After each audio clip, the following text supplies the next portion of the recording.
नमस्कार दोस्तों, स्वागत है आपका एक बार फिर से आपके अपने यूट्यूब चैनल कॉम्पिटिशन प्रिपरेशन पे। आई होप आप सारे बहुत अच्छे होंगे, स्वस्थ होंगे और अच्छे से पढ़ाई भी कर रहे होंगे। जैसा कि सीजीएल एग्जाम को अब 20 दिन मुश्किल से बचे हैं। कई लोगों का एग्जाम बाद में होएगा, कई लोगों का पहले होगा। एप्लीकेशन स्टेटस भी आ चुका है। अब बहुत सारे लोग गलती क्या कर रहे हैं कि इस टाइम पे मॉक दे रहे हैं। अब मॉक में स्कोर जब नहीं आ रहा तो परेशान हो रहे हैं कि भैया स्कोर नहीं आ रहा, अब क्या करें, कुछ समझ नहीं आ रहा है। और 20 दिन इतने भी सफिशिएंट डेज नहीं है कि सारी गलतियों पे काम किया जा सके। तो इसका सोल्यूशन क्या है? भर भर के कमेंट आ रहा है, भर भर के मैसेज आ रहा है कि मेरा स्कोर 130 आ रहा है, कोई कह रहा है 120 आ रहा है। देखो, सबसे पहली चीज कि दो कैटेगरी के बच्चे यहाँ पे होते हैं एग्जाम से 20 दिन पहले, इवन एक महीने पहले।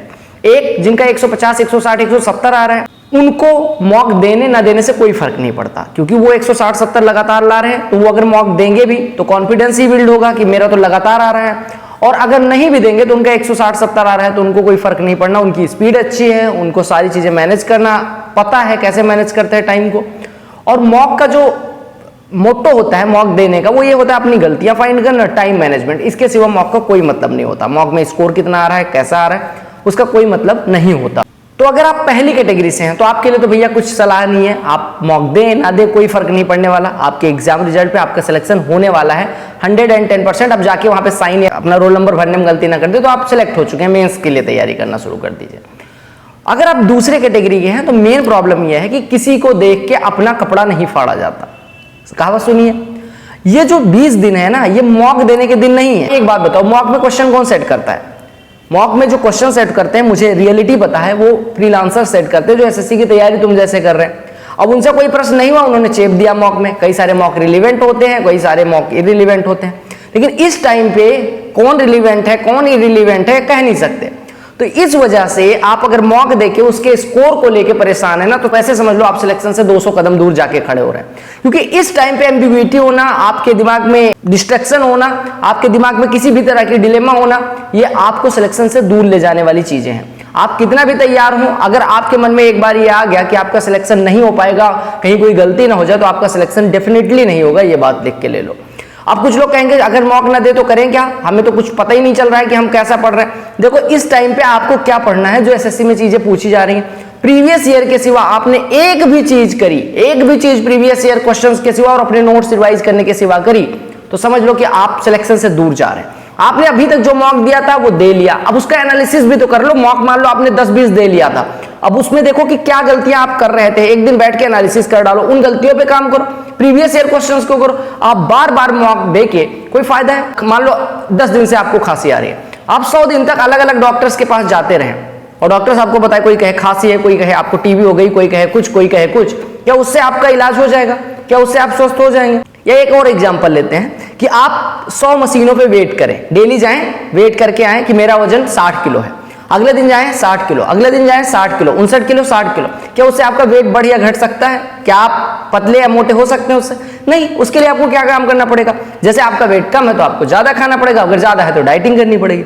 सेम चीज मॉक में अप्लाई होता है। आप डिफरेंट प्लेटफॉर्म के मॉक देंगे, किसी में 145 आ जाएगा, किसी में 130, किसी में हो सकता है 160 आ जाए, किसी में हो सकता है 120 है। तो उससे क्या फायदा हो रहा है आपका? टाइम मैनेजमेंट आपको 2-4 मॉक में पता चल जाता है। टाइम मैनेजमेंट ये नहीं कि 10 मॉक देंगे तभी टाइम मैनेजमेंट पता चलेगा। एक मॉक से भी पता चल जाता है, 2 मॉक, 3 मॉक, 5 मॉक तक पता चल जाता है कि टाइम कैसे मैनेज करना है। अब कोई कहेगा डिफिकल्टी लेवल नहीं पता। अरे भैया, तो एग्जाम में कौन मॉक ये गारंटी लेता है कि इसी लेवल का पेपर रहेगा? प्रीवियस ईयर पेपर से ज्यादा रिलेवेंट हो इस टाइम पे आपके लिए कैसे कोई एक इंसान हो सकता है जो मॉक बनाता है पैसे लेके? 5 रुपए क्वेश्चन के हिसाब से सेट करने वाला आपका फ्यूचर थोड़ी डिसाइड कर सकता है कि कितने नंबर लाने पर सिलेक्शन हो जाएगा। और ये जो मॉक वाले कट ऑफ बताते कि इस मॉक के लिए मिनिमम इतना लाना चाहिए, ये सब फर्जी चीजें हैं।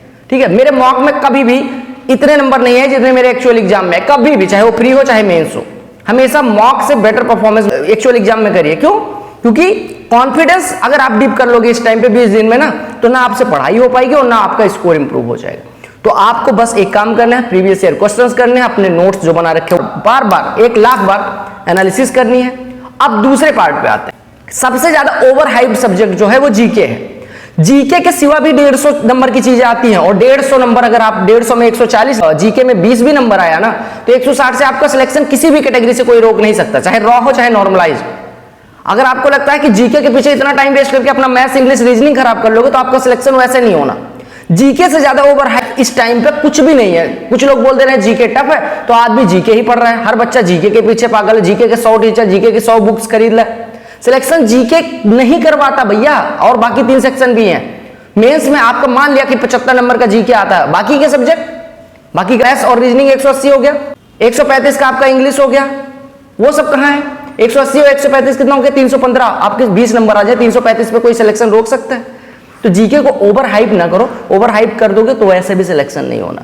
ठीक है, तो 2 चीजें बतानी थी। आई होप आपको बातें समझ में आ गई होंगी। पहली चीज, इस 20 दिन में आपको कोई मॉक नहीं देना है, आपको प्रॉपर एनालिसिस करना है, अपनी वीकनेस पे काम करना है, प्रीवियस ईयर क्वेश्चंस को करना है, प्रीवियस ईयर सेट्स लगाने हैं। उसमें स्कोर ना देखो, जो गलतियां हो रही है उस पर फोकस करो। स्कोर 190 आए या 110 आए कोई फर्क नहीं पड़ता। एक्चुअल एग्जाम 20 दिन बाद है, 20 दिन का टाइम है। अपनी गलतियों पे काम करो rather than going for this mock that mock, फलानी कंपनी ढमकी कंपनी।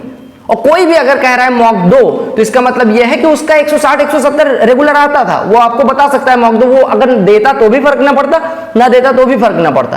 तो ज्यादा परेशान होने की बजाय मॉक के बजाय एनालिसिस और अपनी वीकनेस पे काम करो, प्रीवियस ईयर क्वेश्चंस पे काम करो। और मैं फिर से कह रहा हूं कि जीके के पीछे पागल होने की जरूरत नहीं है, करंट अफेयर के पीछे पागल होने की जरूरत नहीं है।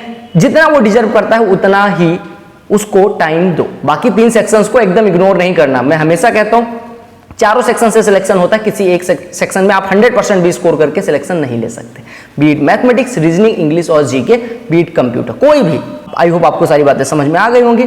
तो रही बात प्रीवियस ईयर की, तो हाँ मैंने करा भी रखा है। CHSL 2024 के सारे क्वेश्चन, CPO 2024 के सारे क्वेश्चन, CGL 2023 के सारे क्वेश्चन, और एक मैंने last 30 days study plan video भी बनाई जिसमें मैंने मॉक को बहुत कम इंपॉर्टेंस दी थी, क्विजेज वगैरह भी रखा था। तो आप डिस्क्रिप्शन में लिंक डाल दूंगा, आप चाहो तो देख सकते हो।